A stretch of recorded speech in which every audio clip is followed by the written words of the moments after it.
এই শোনো না গো, আমাদের পুতুল ডায়েরি চ্যানেলটি সাবস্ক্রাইব করে পাশে থাকা বেল আইকনটি বাজিয়ে দিও প্লিজ। আর গল্পটি ভালো লাগলে অবশ্যই লাইক কমেন্ট করে শেয়ার করে দিও। মেঘলা আশেপাশে তাকে দরজা ঠেলা দিয়ে, ভাগ্য ভালো দরজা খোলা, আস্তে করে মাথাটা ভেতরে ঢুকিয়ে দিল রুমে শ্রাবণ আছে কিনা। তারপর ধীর পায়ে রুমে ঢুকে দরজা ছিটকানি লাগিয়ে দিয়ে লম্বা একটা শ্বাস নিল। এখন মিশন হলো শ্রাবণের মানিব্যাগ খুঁজে বের করা। বিছানার উপর, নিচে, বালিশের কভারের ভেতর, টেবিল, সব জায়গায় খুঁজে নিরাশ হলো, কোথাও মানিব্যাগ নেই। আলমারির দিকে চোখ যেতেই খুশিতে হাত দিয়ে চুল উড়িয়ে বলে উঠল, চিল মেঘু, ভয় পাবি না, এটা তোর রুম। আর এখানে সবকিছু তোর জামাইয়ের। এই বিছানা, এই টেবিল, এই রুম, এই আলমারি, আর আলমারির ভেতরে সবকিছু। বাহিরে চুরি করলে অপরাধ, কিন্তু জামাই থেকে চুরি করলে অপরাধ নেই। বলে আলমারি খুলতে গিয়ে থেমে গেল। ড্রেসিং টেবিলের ওপর শ্রাবণের কাপড় ভাঁজ করে রাখা। মেঘলা ভাঁজ করা শার্ট হাতে নিয়ে দেখলো, কালো শার্টটা ভীষণ ভালো লেগে গেল, সাথে সাথে ইচ্ছে জাগলো এটা একবার। আমার জামাইয়ের শার্টগুলো এত সুন্দর কেন? শ্রাবণ রুম থেকে বের করে দেওয়ার পর মেঘলা শ্রাবণের 5টা শার্ট চুরি করে নিয়েছিল। হয়তো এটা এত এত শার্টের ভিতর শ্রাবণ খেয়াল করেনি কখনো। মেঘলা শার্ট নিজের কাপড়ের উপর পরে আয়নার সামনে নিজেকে বারবার দেখছিল। চুলগুলো ঝুটি করা ছিল, ছেড়ে দিল। আয়নার সামনে ঘুরে ঘুরে নিজেকে দেখলো কিছু সময়।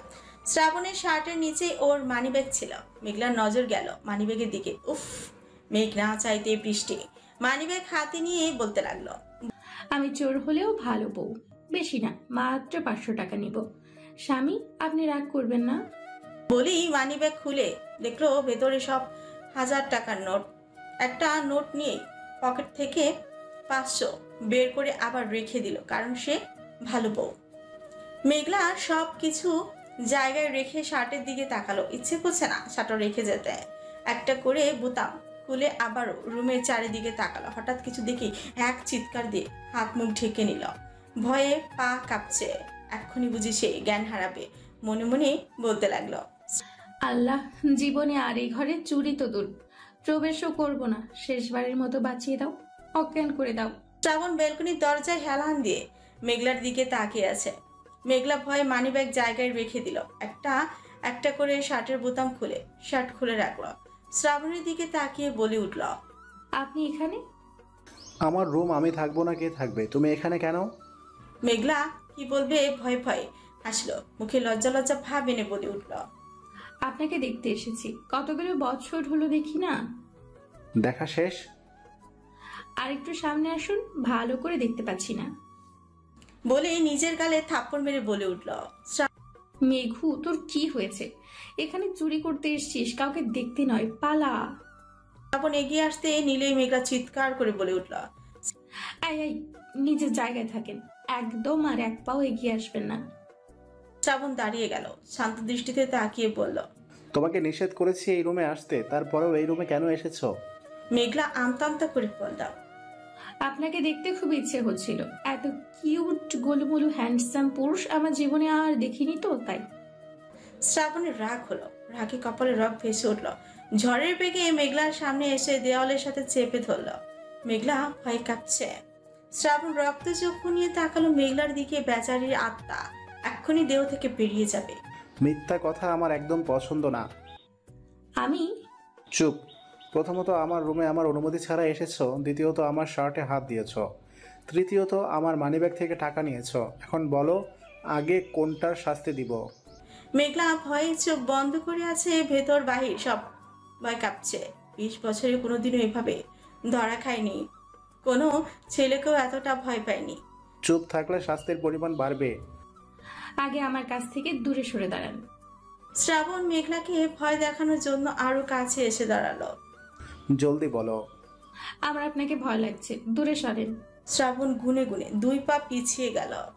আপনি আমার স্বামী, তাই না? শ্রাবণের মুখে বিরক্তির ছাপ ফেলে বলল, এটা শুধু নামের, বাধ্য হয়ে তোমার মতো মেয়েকে বিয়ে করতে হয়েছে।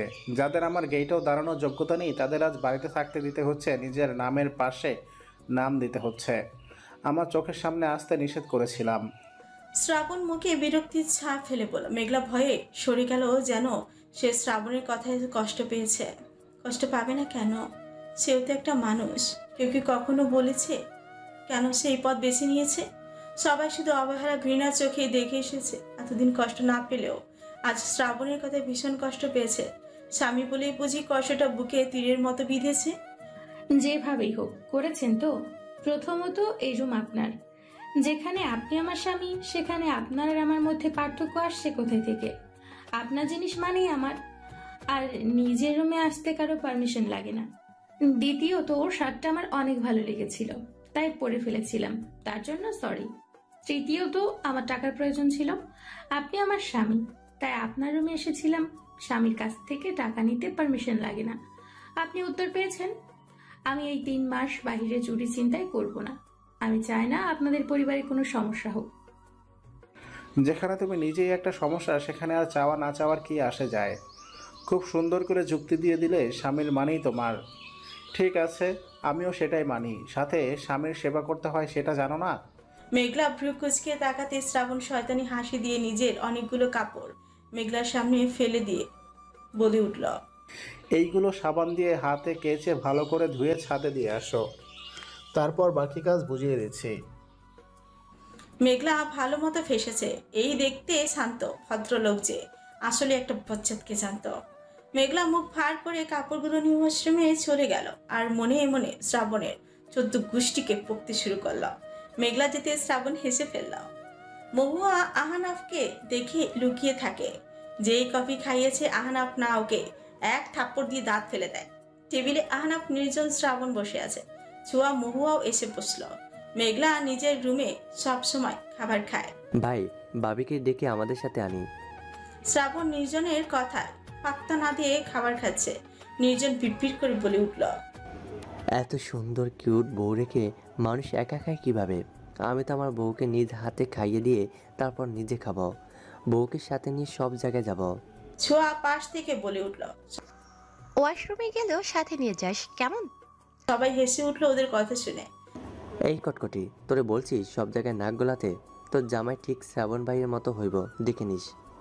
শ্রাবণ নির্জনের দিকে তাকাতে নির্জন ভয়ে ভয়ে বলে উঠল, সরি ভাই, মুখ ফুসকে সত্যি কথা বের হয়ে গেছে। শ্রাবণ নির্জনের কথা পাতা না দিয়ে আহনাফের দিকে তাকালো। আহনাফ, তোর হসপিটালের কি খবর? শুনলাম অ্যাসিস্ট্যান্ট করছিস। আগের অ্যাসিস্ট্যান্টের বিয়ে হয়ে গেছে। বিবাহিত মহিলা কি তোমার অ্যাসিস্ট্যান্ট হতে পারে না? তুমি অবিবাহিত মেয়ে অ্যাসিস্ট্যান্ট খুঁজছো কেন? রেগে নির্জনের গালে ঠাস করে একটা থাপ্পড় বসিয়ে দিল। বেচারা গালে হাত দিয়ে মহুয়ার দিকে তাকালো। কি লজ্জা! একটা মেয়ের সামনে এইভাবে মারলো। এই মুখ সে আর কিভাবে দেখাবে? তার তো এখন বন্ধু বাসায় চলে যাওয়া উচিত। মেয়েটার স্বামী চাচ্ছে না তার ওয়াইফ বাহিরে কাজ করুক। নির্জন মুখে তালা মেরে বসে রইল। কথা বলে যদি আরেকটা দেয় তাহলে যতটুকু সম্মান ছিল সেইটুকুও থাকবে না। ছোঁয়া কিছু একটা ভেবে বলে উঠল, ভাই, তোমার তো অ্যাসিস্ট্যান্ট লাগবে তাই না? মহুয়া সায়েন্স নিয়ে পড়ছে আর ও একটা জবও খুঁজছে। যেহেতু অ্যাসিস্ট্যান্ট লাগবে, ওকে নিয়ে নাও। আহনাফ ছোঁয়ার থেকে চোখ সরিয়ে মহুয়ার দিকে তাকালো। মহুয়া খাবার মুখে দিতে গিয়েও থেমে গেল ছোঁয়ার কথা শুনে। আহনাফ কিছু না বলে খাওয়ার মধ্যেই মন দিল। মহুয়া ছোঁয়ার দিকে তাকাতে ছোঁয়া ইনোসেন্ট মুখ করে বলে উঠল, প্লিজ প্লিজ প্লিজ, এখানে কিছু বলো না, আমি রুমে গিয়ে তোমাকে বুঝিয়ে বলছি। শ্রাবণ হাত ধুয়ে উঠে গেল। যাওয়ার সময় আর চোখে মহুয়ার দিকে তাকালো। যত চেষ্টা করি মেয়েটার থেকে দূরে থাকতে, ততই যেন আরো দুর্বল হয়ে পড়েছে। যতই কষ্ট হোক সে ওর জীবনে এই ফুলের মতো মেয়েটাকে জড়াবে না, ওর থেকে দূরে থাকবে। রুমে আসার পর থেকে ছোঁয়া মহুয়াকে বারবার বুঝিয়ে যাচ্ছে। মহুয়া বিরক্ত হয়ে পড়ল। ছোঁয়া, আমি কেন এই বদরাগী গম্ভীর মানুষটার অ্যাসিস্ট্যান্ট হতে যাব? আমি পারবো না। ভাইয়া খুব ভালো। আর কোনো মেয়ে অ্যাসিস্ট্যান্ট আসলে তুমি ভেবে দেখো, মেয়েটা ভাইয়াকে পটিয়ে যদি প্রেমের ফাঁদে ফেলে দেয়, তাতে তোমার সমস্যা কি? এমন বদরাগী বেয়াদব লোকের প্রেমে কোনো মেয়ে কখনো পড়বে না। ছোঁয়া তাও হার মানার মেয়ে নয়, বারবার এটাই সেটা বলে বোঝাচ্ছে। মহুয়া যখন বুঝছে না তখন রুম থেকে বের হয়ে আহনাফের রুমের সামনে গেল। সে যেভাবেই হোক অন্য কোনো মেয়েকে অ্যাসিস্ট্যান্ট হতে দেবে না। পাশাপাশি ছাদে দাঁড়িয়ে আছে মহুয়া আর মেঘলা। মেঘলা নীরবতা ভেঙে বলল, ছেলেটাকে হসপিটালে ভর্তি করিয়েছি। বাঁচবে তো? আজ তবে অনেকদিন ভর্তি থাকবে। মহুয়া মুচকি হাসলো। এত জলদি মৃত্যু এই লোকের কপালে লেখা নেই। আমি তোমাদের সব কথা শুনেছিলাম। ছেলেটা যতটুকু বুঝলাম তোমার প্রেমিক। কি হয়েছিল তোমার সাথে? সে কেন তোমাকে ওই রকম জায়গায় রেখে এসেছিল? কিভাবে এমন জায়গা থেকে মুক্তি পেলে? তোমার সাথে কি কিছু হয়েছিল ওখানে? তুমি আসলে কে? আর খুনগুলো কাকে করেছো? ধীরে প্রশ্ন করো মেঘ। তুমি আস্তে ধীরে উত্তরগুলো দিলেই হয়।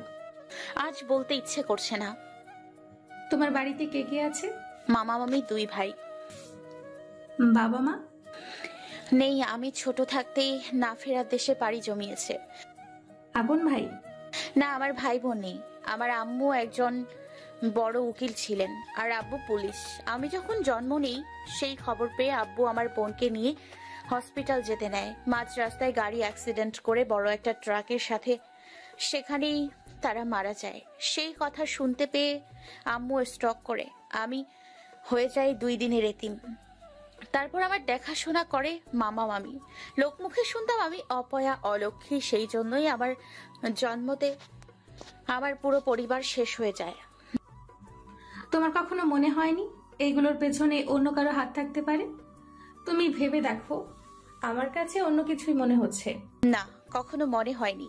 আর আমি আমার আব্বু আম্মুর বিষয় তেমন কিছু জানিও না।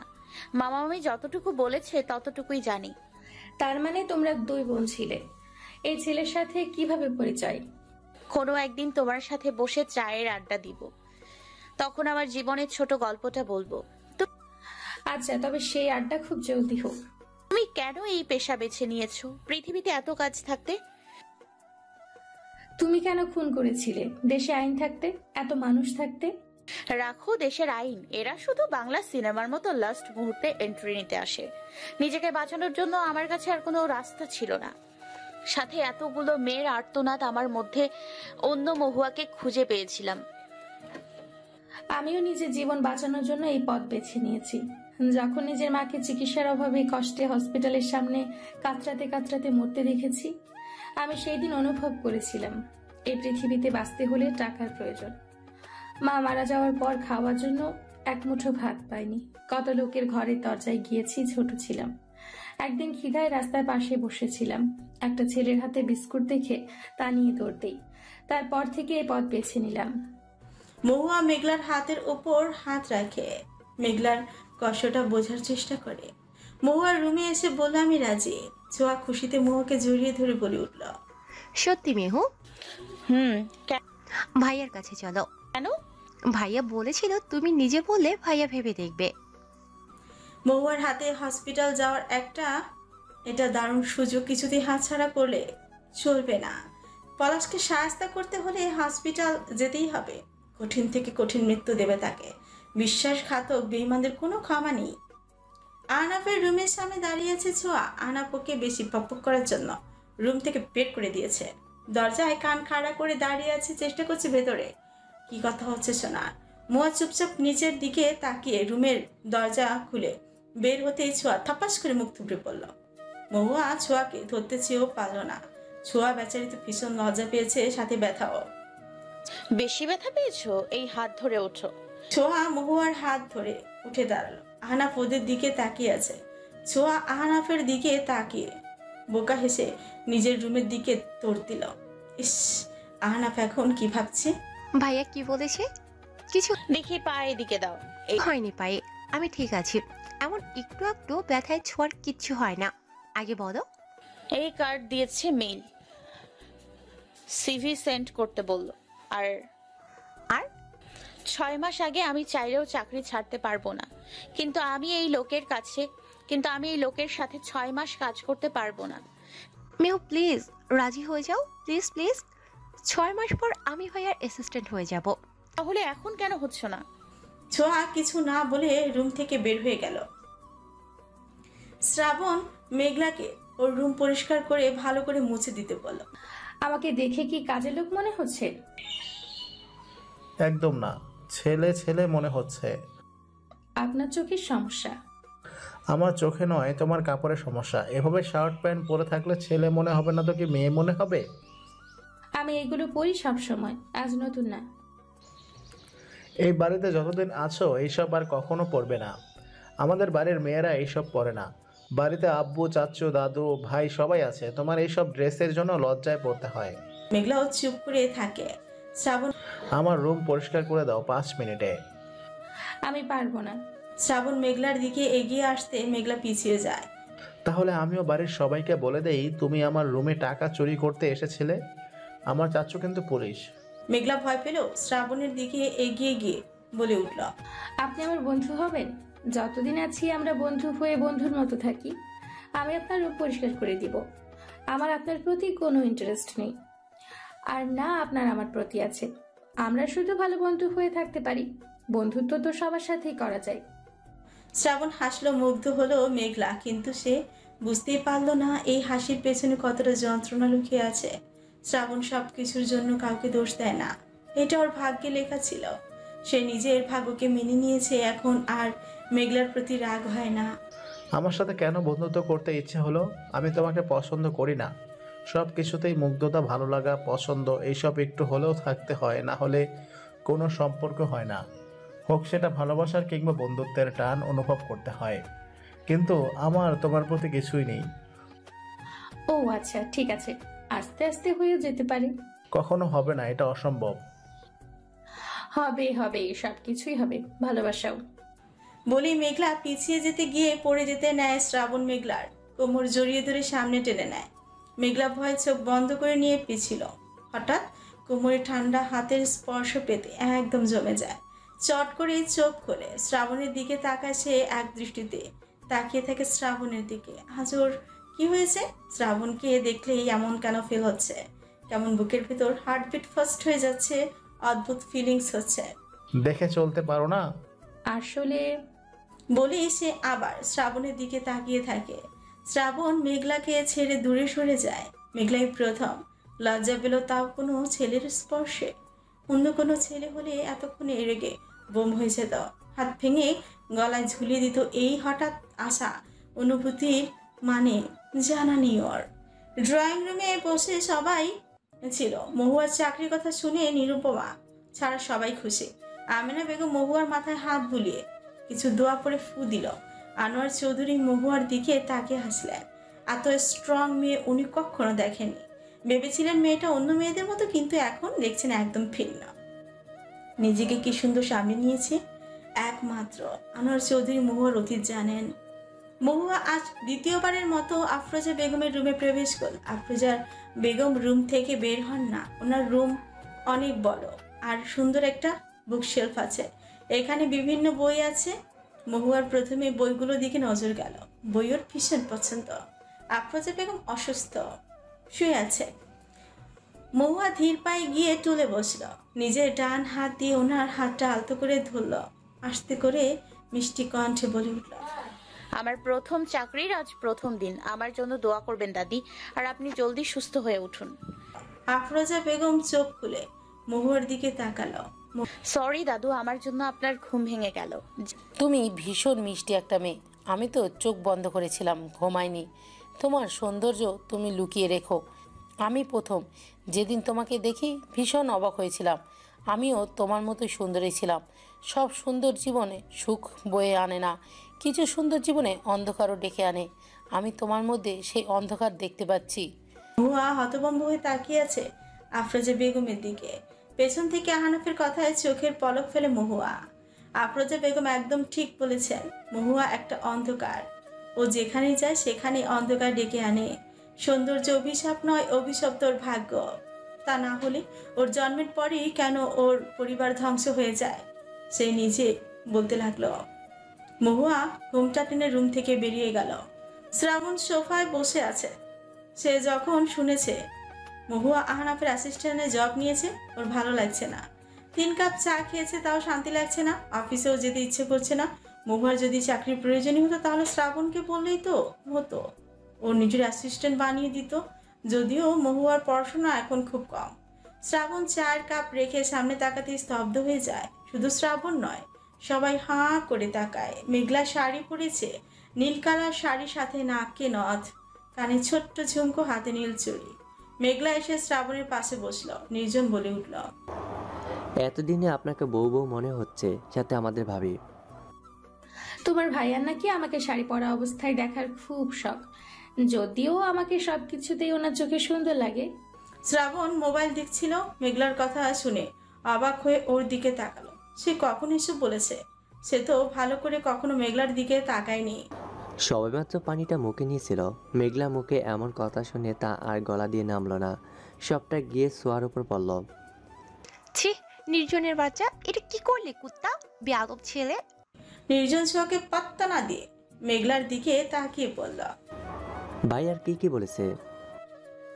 তোমার ভাই বলল ওনার শ্যামবর্ণ মেয়ে পছন্দ, চঞ্চল মেয়ে পছন্দ, যেমন আমি, শাড়ি পরা মেয়ে পছন্দ, আমার হাসি পছন্দ, আমার কণ্ঠ নাকি ভীষণ মিষ্টি। আর নির্লজ্জ ছেলে, আর কি শুনতে চাস? তুই চুপ থাক। তোর নাম সোয়াকে রেখেছে? হ্যাঁ, সোয়াসুই দেখলি তোর অ্যালার্জি শুরু হয়ে যায়। আমি তোর মতো নির্লজ্জ ছেলে আর একটাও দেখিনি। থাম তোরা, যে বলছে তার লজ্জা নেই, আর ওর শুনতে কেন লজ্জা পাবে? মেঘলা শ্রাবণের দিকে তাকিয়ে চোখ মেরে বলে উঠল, আপনি তো জানেনই আমার এক চিমটি লজ্জা কম। শ্রাবণ বারবার অবাক হচ্ছে মেঘলার আচরণ দেখে। সকালের মেঘলার আর এখনের মেঘলার মধ্যে অনেক তফাৎ। এতদিন মেঘলা শ্রাবণকে ভয় পেত, আর এখন এই মেয়ে কি বলছে, কি করছে? শ্রাবণ গলা ছেড়ে বলে উঠল, এই মেয়ে, তুমি কি উল্টাপাল্টা কিছু খেয়ে এখানে এসেছো? মেঘলা শ্রাবণের আরো গা ঘেঁষে বসল। ছোঁয়া আর নির্জন চোখ বড় বড় করে মেঘলার কাহিনী দেখছে। মেঘলা মুখটা শ্রাবণের একদম মুখের কাছে নিয়ে ফিসফিস করে বলে উঠল, আমি কি আপনার মতো মাতাল নাকি? আপনি ওই সব খান, আমি মাতাল হওয়ার জন্য আপনার মুখটাই যথেষ্ট। শ্রাবণ তাতে দত চেপে বলে উঠল, আমার থেকে দূরে থাকো, আর দ্বিতীয়বার আমাকে মাতাল বললে ধাক্কা দিয়ে ছাদ থেকে নিচে ফেলে দিব। উল্টাপাল্টা কথা না বলে এখান থেকে যাও। ভাই কি বলছো তোমরা? আমাদের একটা শুনিয়ে বলো, তোমাদের থেকেই তো আমরা শিখবো। শ্রাবণের সামনে একটা বই ছিল। শ্রাবণ বইটা নির্জনের দিকে ছুঁড়ে মারল। মেঘলার দিকে তাকিয়ে বলল, শ্যামবর্ণ মেয়ে আমাদের আহনাফ ভাইয়ার পছন্দ। নির্জন হেসে বলল, শ্রাবণ ভাইয়া সুন্দরী মেয়ে পছন্দ, সেই জন্য শ্যামবর্ণ মেয়ে পেয়েছে।